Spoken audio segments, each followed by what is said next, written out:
Bonjour, bienvenue dans cette vidéo qui est le corrigé du DM numéro 2 de la classe de 4e. Alors ce DM était constitué de deux exercices. Le premier portait sur des calculs de pourcentage, donc de la proportionnalité, et le deuxième était un formulaire à remplir directement sur mon bureau numérique qui concernait des calculs d'air, comme on avait fait en fait quand on avait fait le travail en groupe en classe. Donc on s'intéressait à une vieille maison qu'on a achetée dans le but d'y faire des travaux et de la revendre pour réaliser un bénéfice. Donc l'achat de la maison, on disait qu'il avait coûté 80 000 euros et qu'après une première série de travaux, donc on avait augmenté la valeur de la maison de 20%. Alors pour calculer 20% d'un nombre, il suffit de diviser ce nombre par 5, puisque 5 fois 20, ça fait 100. Donc on va diviser 80 000 euros par 5, ce qui nous donne 16 000 euros, ce qui signifie donc que la valeur de la maison, elle a augmenté de 16 000 euros. Et donc, après la première série de travaux, la valeur de la maison est de 80 000 plus 16 000, c'est-à-dire 96 000 euros. Pour ceux qui ne sont pas trop à l'aise avec les pourcentages, on pouvait aussi utiliser un tableau de proportionnalité. Donc, on avait deux types d'informations à faire figurer dedans, la valeur en euros et le pourcentage. Donc, la maison valait 80 000 euros, ce qui représente 100% de sa valeur. Et ensuite, sa valeur augmentait de 20%. On applique la méthode des produits en croix. On calcule donc 20 fois 80 000 divisé par 100. Ça nous donnait 16 000. Et là, il faut bien penser que ce qu'on a calculé, ça correspond à l'augmentation. Et donc, ajouter 16 000 à 80 000 pour retrouver la valeur de la maison qui est de 96 000 euros après la première série de travaux. Ensuite, on faisait une deuxième série de travaux et la valeur de la maison, elle augmente de 12%.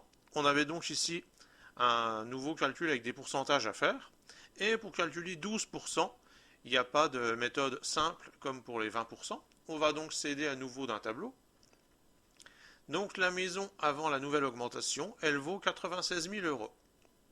96 000 euros, ça représente donc 100% de la valeur de la maison avant la deuxième série de travaux. Et sa valeur augmente de 12%. On applique toujours la méthode des produits en croix. On calcule 12 fois 96 000 divisé par 100, ce qui nous donne 11 520. Et donc, comme tout à l'heure, il faut bien faire attention que 11 520, ça correspond à l'augmentation de la valeur de la maison, qui vaut donc maintenant 107 520 euros. Et troisième question, donc on demandait entre le prix d'achat de la maison, donc 80 000 euros, et sa valeur actuelle, 107 520 euros, quel est le pourcentage d'augmentation donc de la valeur de la maison. On doit calculer un taux de pourcentage, on peut donc s'aider d'un tableau de proportionnalité. Donc la valeur de la maison est passée de 80 000 à 107 520 euros, ce qui signifie donc que cette valeur a augmenté de 27 520 euros. Donc on va placer ces valeurs dans le tableau. Les informations qu'on a sont toujours des valeurs en euros et des pourcentages. Alors le pourcentage d'augmentation, on l'exprime par rapport à la valeur initiale de la maison, donc 80 000 euros. Ce qui signifie que les 100% dans notre tableau représenteront les 80 000 euros. Au départ, la maison valait 80 000 euros, c'était 100% de sa valeur, et on augmente sa valeur de 27 520 euros. On va donc calculer ces 27 520 euros, quel pourcentage ils représentent par rapport à 80 000 euros, la valeur initiale de la maison. On utilise la méthode des produits en croix, on fait donc 27 520 fois 100 divisé par 80 000, et on trouve 34,4, ce qui signifie que la valeur de la maison a augmenté de 34,4%. Alors ce qui est important de constater ici, c'est que le pourcentage d'augmentation de la valeur de la maison, 34,4, il ne correspond pas à la somme des deux pourcentages d'augmentation successifs de la maison. La valeur avait augmenté de 20%, puis elle avait à nouveau augmenté de 12%, et on ne peut pas ajouter 20 et 12 et dire que la valeur de la maison a augmenté de 32%. En fait, la première augmentation de 20%, c'est 20% de 80 000 euros. Et la deuxième augmentation de 12%, c'est 12% de 96 000 euros. Comme les pourcentages ne sont pas exprimés par rapport à la même somme, on ne peut pas additionner 20 et 12, ce qui explique qu'on trouve autre chose que 32% d'augmentation. Pour l'exercice numéro 2, on donnait 5 figures et on demandait de calculer leur R en unité d'air, donc ici en carreau.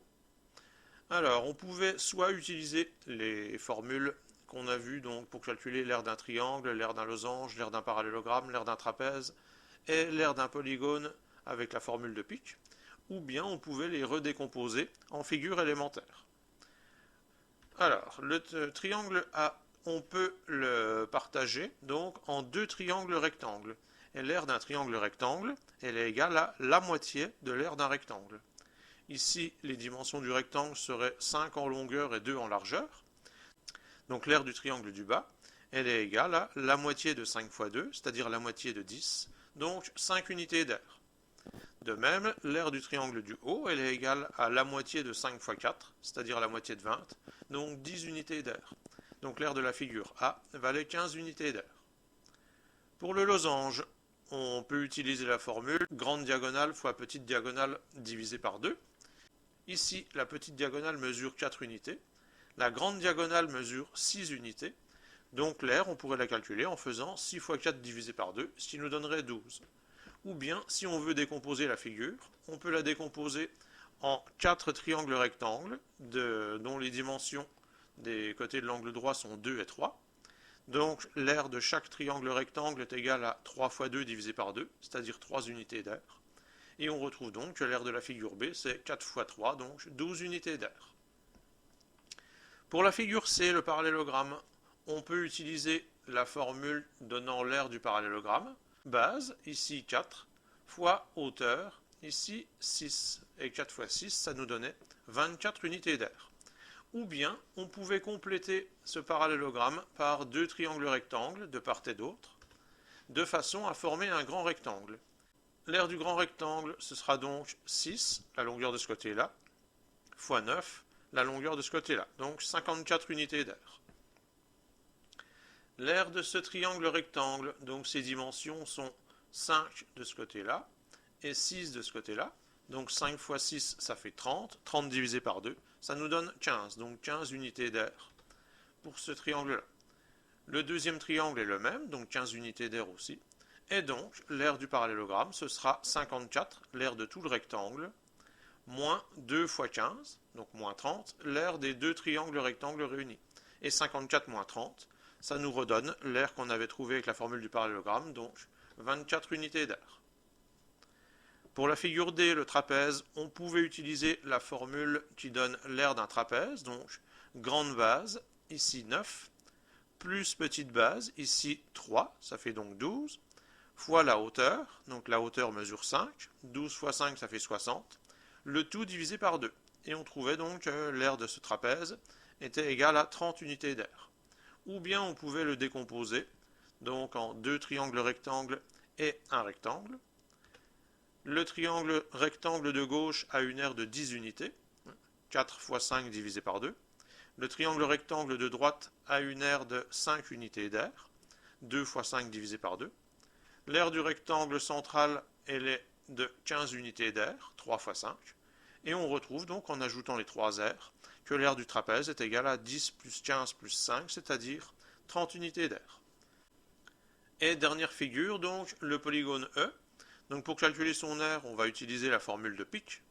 La formule de Pick, elle dit donc que l'aire d'un polygone qui est construit sur un maillage comme celui-ci est égale à 0,5 fois n plus p moins 1. N représente le nombre de points du maillage qui se situe sur le contour de la figure, et P représente le nombre de points du maillage qui se situe à l'intérieur de la figure. Alors ici, N est égal à 16, j'ai entouré les 16 points du maillage qui se situe sur le bord de la figure, et P est égal à 14, donc les 14 points qu'on retrouve à l'intérieur de la figure. Donc si on applique la formule de Pick, l'aire ce sera 0,5 fois 16 plus 14 moins 1. 0,5 fois 16, ça nous donne 8. On y ajoute 14, ça fait 22. Et moins 1, ça fait 21. Donc l'aire de la figure E était égale à 21 unités d'aire.